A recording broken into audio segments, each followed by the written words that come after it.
The boardroom felt like a courtroom, and I was the accused. Dean Walters stood at the head of the table, his face red with manufactured anger. He slammed a folder down so hard the water glasses trembled. "Your incompetence has cost this company credibility," he announced to the 12 executives staring at me. My throat went dry. I recognized that folder immediately, the blue tab system, the color-coded sections. That was my quarterly analytics report. The one I'd spent 6 weeks perfecting. The one that saved the company $2 million in operational costs. And now Dean was holding it up like evidence of my failure. His finger jabbed at the cover page. "This level of work is unacceptable." I wanted to scream that those were my words, my formulas, my late nights. But my voice caught. The executive's eyes bored into me, waiting for me to break. I forced myself to sit perfectly still, hands folded on the table. Dean's smile twisted with satisfaction. "Effective immediately, you're terminated." The silence that followed was deafening. I waited for someone to speak up, to question this madness. Miranda, my desk neighbor for 3 years, studied her laptop screen intently. The CFO cleared his throat but said nothing. Not one person in that room defended me. I stood slowly, feeling every pair of eyes track my movement. My hands didn't shake as I gathered my notebook and pen. Dean stepped closer, blocking my path to the door for just a moment. He leaned in, his voice dropping to a whisper only I could hear. "You were useful until you weren't."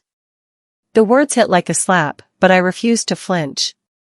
I met his eyes directly, my voice coming out steadier than I felt. "You'll regret this." His laugh was sharp and dismissive. "Not a chance."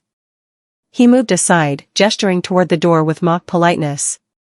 As I walked past him, I caught my reflection in the glass wall, pale but composed. I looked like someone who'd just lost everything. But I knew something Dean didn't. I'd been preparing for this moment for months. Security arrived within minutes to escort me out, as if I were some kind of threat. The walk through the office felt endless. Colleagues I'd helped with projects suddenly found their computer screens fascinating. The receptionist who always asked about my weekend pretended to be on an important call.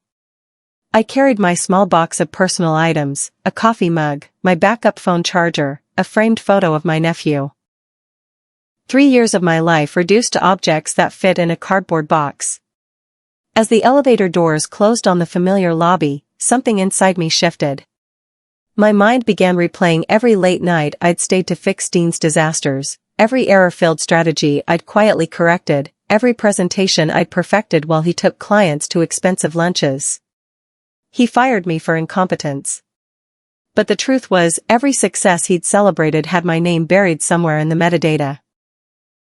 Every breakthrough he'd announced to the board had started as my draft, my research, my solution. He never realized that competence leaves a trail. And I'd been careful to mark mine.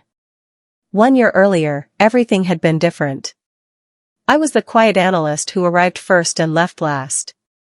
My cubicle sat in the corner near the window, and I liked it that way, fewer distractions, better focus. I specialized in operational analytics, finding patterns in chaos, turning numbers into strategies. Dean had hired me 3 years before with big promises about growth and opportunity. At first, he seemed like a decent boss. He'd stop by my desk to chat about projects, asking thoughtful questions about my approaches. I believed we had a good working relationship. I built comprehensive reports on client retention, cost analysis, and market positioning. My spreadsheets were color-coded masterpieces that made complex data simple to understand. Dean would review my work carefully, nodding along as I explained my methodology. Then he'd present it in meetings upstairs. Team effort, he'd say when executives praised the insights. I never minded. I thought good work spoke for itself, that excellence needed no spotlight. My parents had raised me to believe that if you worked hard and stayed humble, recognition would come naturally. I was so naive. The promotion announcement came on a Tuesday morning. For weeks, everyone in the department had been buzzing about the new project lead position. I'd been with the company longer than anyone except Dean himself. I'd trained every new analyst who walked through the door. When Dean called the team meeting, I felt quietly confident. Tyler, Dean's golfing buddy, had joined the company only 8 months earlier. He was friendly enough but spent more time in Dean's office talking about sports than at his desk working. Dean stood at the front of the conference room, smiling broadly. "I'm pleased to announce our new project lead, Tyler Harris." The room erupted in polite applause. Tyler looked genuinely surprised, which almost made me believe he hadn't known. Almost. I clapped along with everyone else, my face frozen in a smile that didn't reach my eyes. After the meeting, I approached Tyler's desk. "Congratulations," I said, and meant it despite the bitter taste in my mouth. Dean appeared behind me, his hand landing heavily on my shoulder. "Stick around, Chloe. You'll learn real leadership one day." The condescension in his voice was barely concealed.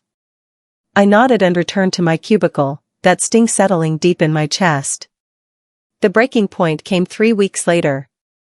I'd spent an entire weekend preparing a presentation for a major client, Anderson Logistics. They were considering leaving us for a competitor, and this pitch was our last chance. I built a customized analysis showing exactly where they were losing money and how our services could fix it. The presentation was sharp, data-driven, and persuasive. On Monday morning, I sent it to Dean for review. He replied within an hour, "Looks good. I'll handle the client meeting." I didn't think much of it until I saw the forwarded email that afternoon. A client representative had written to Dean, "That presentation yesterday was extraordinary. Your insights into our supply chain issues were exactly what we needed. We're ready to renew for 3 years." At the bottom of the forward, Dean had added his own note to the client, "Glad you liked my insights. Looking forward to our continued partnership." My hand froze on the mouse. My insights. My weekend. My analysis. Credited entirely to him. I stared at that email for a long time, reading it over and over until the words blurred. When I finally closed my laptop, my hands were trembling, but not with sadness. With clarity. If Dean wanted credit, fine. Let him have all of it, documented, timestamped, traceable. I became obsessively organized overnight. Every report I created was saved in multiple locations with clear file names and version numbers. I started using the company's document management system religiously, uploading every draft with timestamps that showed exactly when I created, edited, and finalized each piece of work. I enabled every tracking feature available, edit logs, access records, download histories. Dean never paid attention to the technical details. He just wanted the final polished product to present. I gave him exactly that, but I also left breadcrumbs everywhere. Every spreadsheet contained hidden sheets with my formula notes. Every presentation had metadata showing my authorship. Every report had embedded tags only someone looking carefully would notice. When Dean would email asking for a file, I'd send it immediately but also copy it to my personal archive with a timestamp note. To anyone watching, I just looked like someone who was extremely careful about backups and file organization. Dean probably thought I was paranoid about losing work. "You're so organized," Miranda commented once, seeing my filing system. "It's like you're preparing for an audit." I smiled. You never know when you might need to prove something. The quarterly analytics project landed on my desk in early September. Dean forwarded the request from the board with a simple message, "Need this by month end. Make it impressive." This was the big one, a comprehensive analysis of the entire company's operational efficiency. I spent 3 weeks buried in data, working late into the night most days. I created visualizations that made complex trends obvious at a glance. I identified 7 key areas where we were bleeding money and proposed specific solutions for each. My report was 43 pages of carefully researched, meticulously documented analysis. But I did something different this time. I embedded subtle markers throughout. Specific formula structures, unique data tags, particular color combinations that matched my personal system. I documented every source, every calculation, every assumption. Then I created a summary version for Dean to present, making sure to save the original under my name in the shared drive. When I handed it to him, he barely glanced at it. "Looks solid, Chloe. Good work." For once, he actually acknowledged my effort. I thanked him and returned to my desk, my calm smile hiding the knowledge that every page was traceable directly back to me. The board meeting happened 3 weeks later. I wasn't invited, analysts never were, but I could hear everything from the conference room next door. Dean's voice carried through the walls as he walked the executives through his findings. I recognized every phrase, every recommendation. He was reading directly from my work. Then his tone shifted. "Now, I need to address a concern," he said, his voice taking on a serious edge. My stomach dropped. This project nearly failed because one of my analysts couldn't meet basic deadlines. The delays almost cost us credibility with the board. I stood frozen outside the door, listening to him blame me for problems that never existed. The report had been finished 2 days early.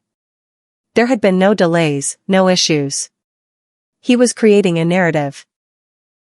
"Unfortunately," Dean continued, "I've lost confidence in this individual's ability to perform at the level we require." The boardroom door suddenly swung open. Dean stood there, his face a mask of professional disappointment. Behind him, I could see the executives watching. "Chloe, please come in." My legs felt numb as I entered. He didn't even let me sit down. "Effective immediately, your employment is terminated." I walked out of that building holding my security badge and a flash drive containing 3 years of backup files. No screaming, no begging, no tears. Just quiet dignity as the guard watched me load my box into my car. Other employees hurried past, avoiding eye contact. The afternoon sun was too bright, the parking lot too normal for the moment that had just shattered my life. I sat in my car for a long time, staring at the building's glass facade. The company logo gleamed in chrome letters. Cold and impersonal. My reflection in the rearview mirror surprised me. I expected to look broken, devastated. Instead, I looked calm. Almost serene. Because I knew something they didn't. Every document Dean had presented as his own work existed in 2 versions, his edited copy and my original. Every breakthrough he'd celebrated was logged in the system with my name attached. Every success he'd claimed had my digital fingerprint embedded in places he'd never thought to look. Let the record speak, I thought, starting my car. Justice doesn't always come loud and fast. Sometimes it comes quiet and certain, like data that can't be erased. The first week after being fired felt like drowning in slow motion. I filed for unemployment, updated my resume, and tried not to calculate how long my savings would last. Days blurred into each other. I'd wake up at my usual time, then remember I had nowhere to go. The silence in my apartment was suffocating. By the second week, I forced myself into a routine. Morning job searches, afternoon skill building, evening freelance projects.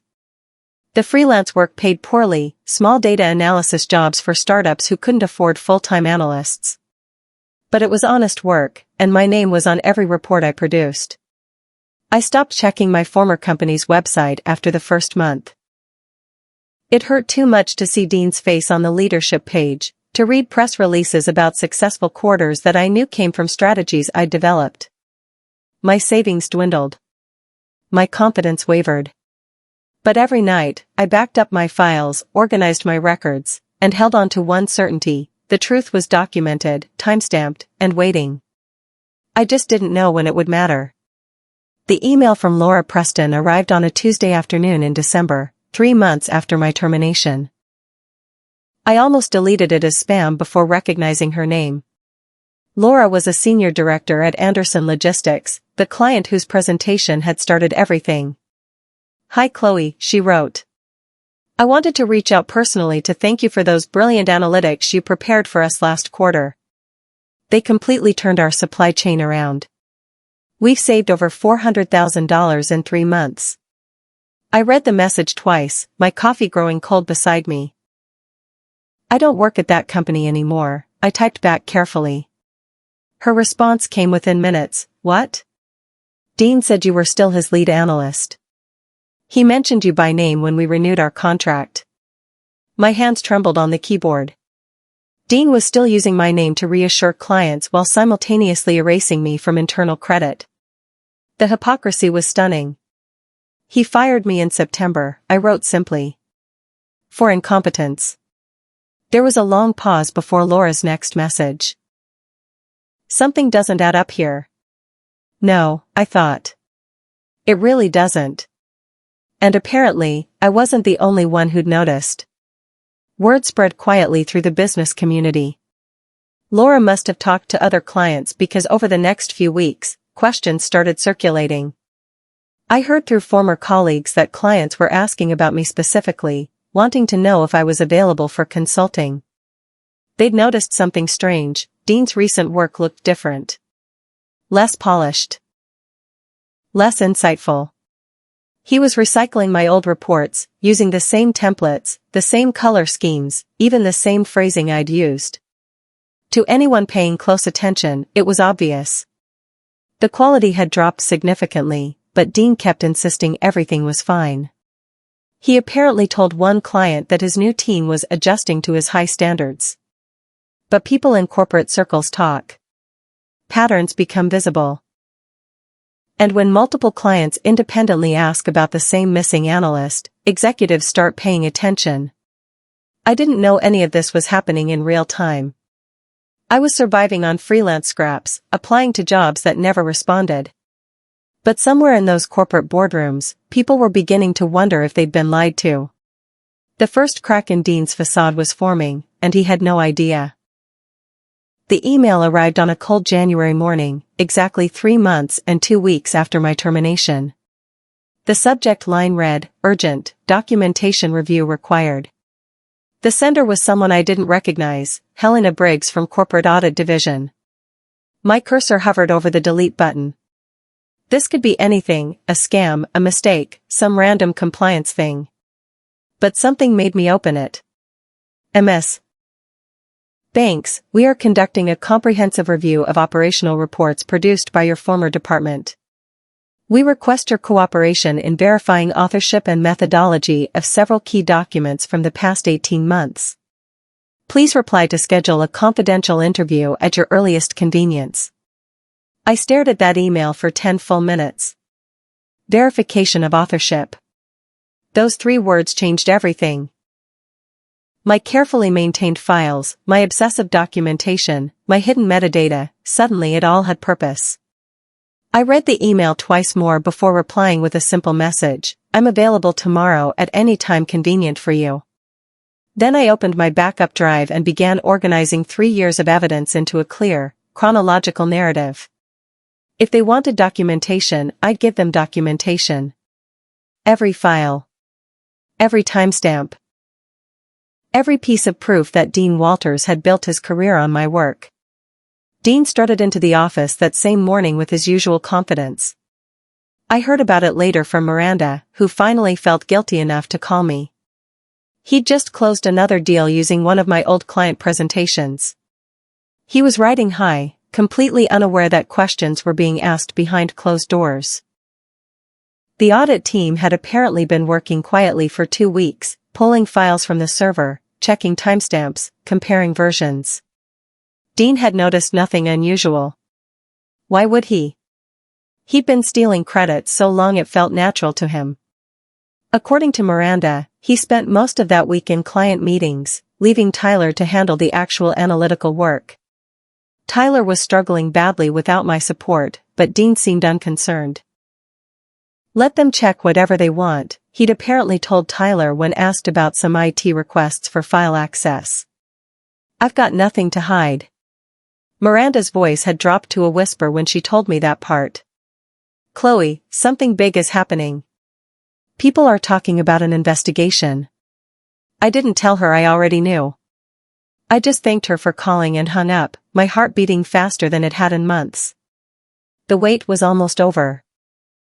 The IT department worked methodically, and I learned later they'd been instructed to document everything with forensic precision.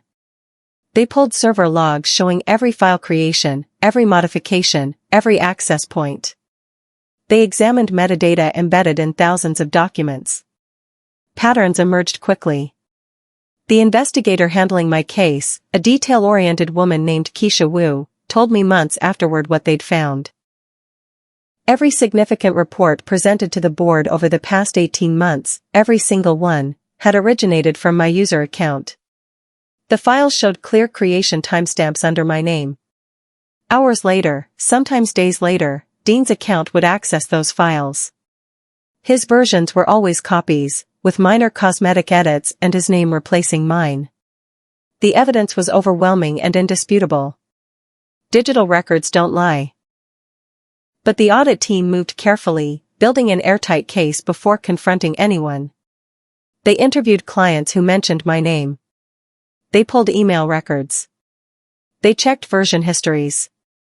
By the time they finished, they had a complete picture of systematic credit theft spanning 3 years.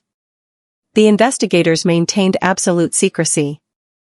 Dean kept strutting around the office, oblivious that his entire career was about to collapse. The board summons came without warning. Dean arrived at the executive floor expecting routine business, maybe some congratulations on his recent client wins. Instead, he walked into a room full of stone-faced board members and the company's lead counsel. The chairman gestured to an empty seat. "Dean, thank you for coming. We need to discuss some concerns about your work product." According to the official minutes I later obtained, Dean had smiled confidently. "Of course. I'm always happy to discuss my team's performance." The chairman didn't return the smile. "We're specifically interested in the authorship of reports you've presented over the past 18 months. Dean's smile held, but something in his posture shifted. "They're mine, obviously. I supervise all departmental output." The chairman slid a thick folder across the polished table. "Are you certain about that?" Dean glanced at the folder but didn't open it. "Absolutely certain. My name is on every report." The corporate counsel leaned forward. "Your name is on the final versions. But the original files tell a different story." That's when Dean's confidence finally cracked. His hand reached for the folder, fingers trembling slightly as he opened it.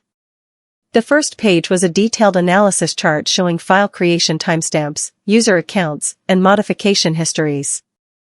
Dean stared at it, his face slowly draining of color. Every report he'd claimed was listed chronologically with 2 columns, original author and final presenter. One name filled the first column repeatedly, Chloe Banks. His name appeared only in the second column. Page after page of evidence. Metadata extracts. Email chains showing him requesting files from me. Server logs proving I'd created documents hours or days before he accessed them.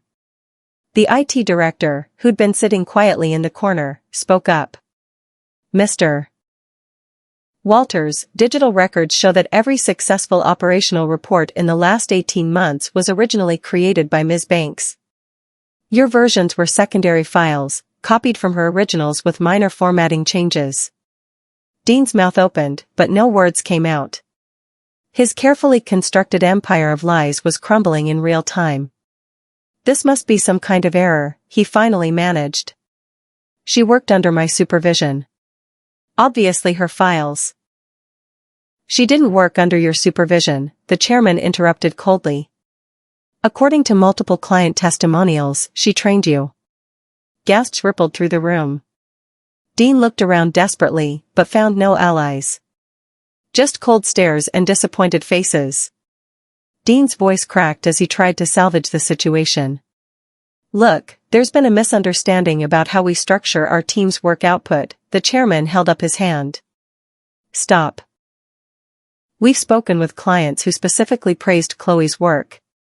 We've reviewed 3 years of documentation. We've consulted with IT forensics specialists." The corporate counsel opened another folder. We've also discovered that you terminated Ms. Banks for alleged incompetence while simultaneously using her name to assure clients of quality work. That constitutes fraud. Dean's face went from pale to red. Sweat beaded on his forehead. She was difficult to work with. Her attitude.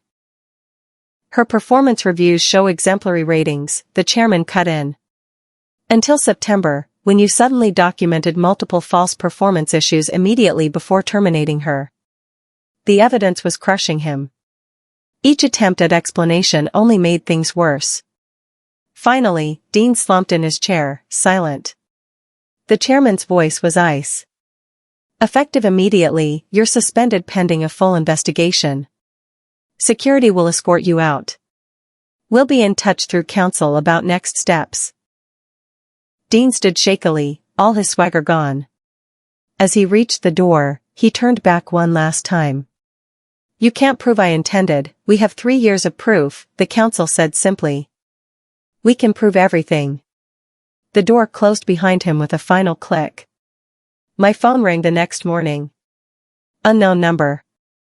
I almost didn't answer, but something made me pick up. Ms. Banks? This is Helena Briggs from Corporate Audit. My breath caught. Yes? The board of directors would like to meet with you tomorrow at 10 o'clock. The meeting is confidential, and I'm authorized to tell you it concerns your former employment. My heart hammered. Can you tell me what this is about? There was a pause, then her voice softened slightly. I think it's better discussed in person. But I can assure you, this isn't adversarial. Quite the opposite. After I hung up, I sat on my couch for a long time, staring at nothing. For 3 months, I'd been surviving day to day, wondering if I'd ever work in my field again.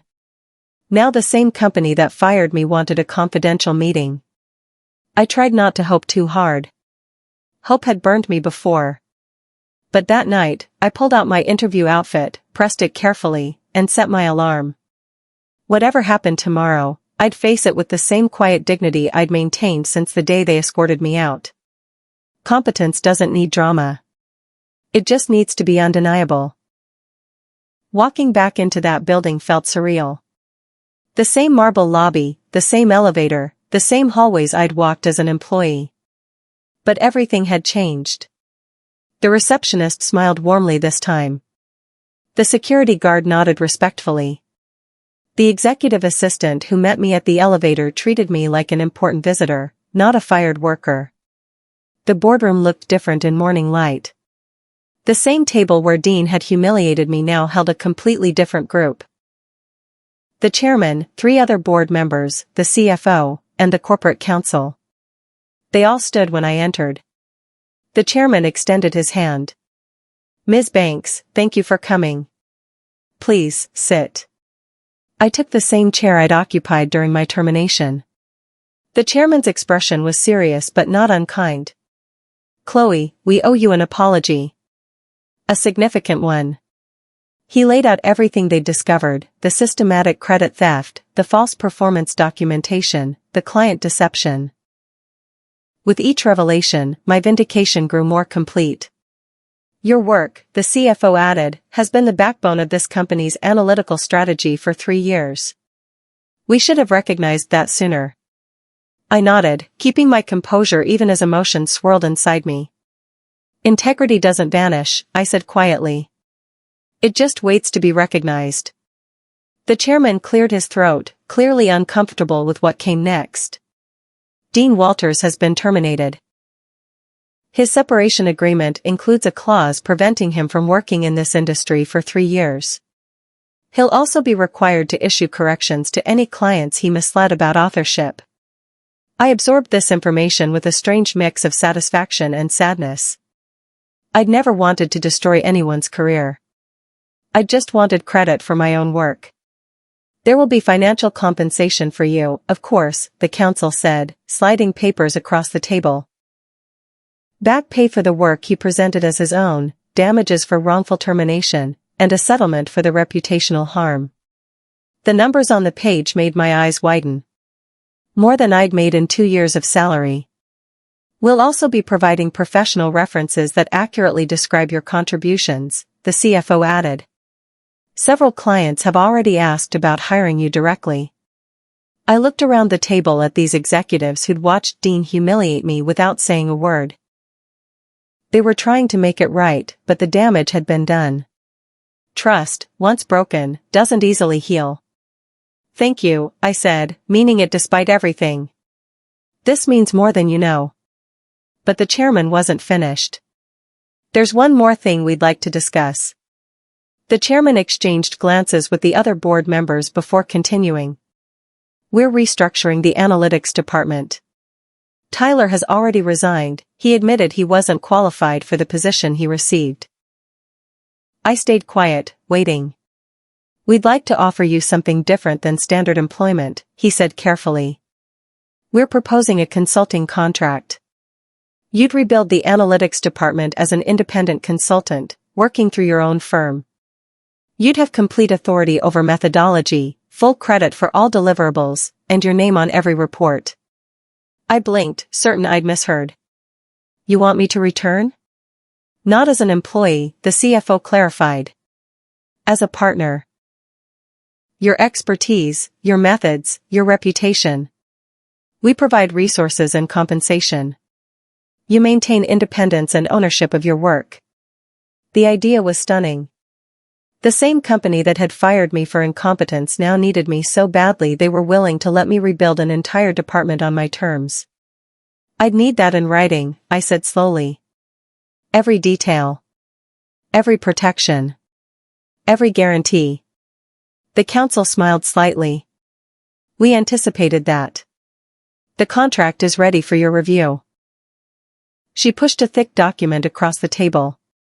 Take your time. Consult your own attorney. We want you to feel completely secure in this arrangement. I took a week to review the contract with a lawyer I could finally afford. The terms were extraordinary: full creative control, generous compensation, intellectual property rights to any methodology I developed, and my name prominently displayed on all deliverables. I'd report directly to the board, not through any manager. I negotiated one additional clause: any future report presented to clients or board members must include a clear attribution section showing who actually did the work. No more stolen credit. No more invisible analysts. They agreed immediately. When I signed the contract, I felt something shift inside me. This wasn't just a job. This was vindication transformed into power. My first day back, I walked through the department I'd once worked in as just another cubicle analyst. Now I was there to rebuild it entirely. Former colleagues stared as I passed. Some looked guilty. Some looked impressed. Miranda approached nervously. Chloe, I'm so sorry I didn't speak up. I was scared of losing my job. I looked at her for a long moment. I understand fear. But I also understand loyalty. We'll work together professionally, but that friendship died in that boardroom. She nodded, tears in her eyes, and walked away. Boundaries set. New chapter beginning. 6 months later, I stood outside the building on a warm summer evening, watching new interns hurry through the revolving doors. My reflection in the glass looked different than it had the last time I'd studied it in this spot. Stronger. More certain. The analytics department I'd rebuilt was thriving. 3 junior analysts worked under my mentorship, and I made sure their names appeared on every report they contributed to. The company's quarterly results had improved significantly with proper attribution and honest work. Dean's replacement, a talented analyst named Stephanie, presented my models to clients, but she always began with, "These methodologies were developed by Chloe Banks Consulting." My name had become a standard of excellence, not a secret buried in metadata.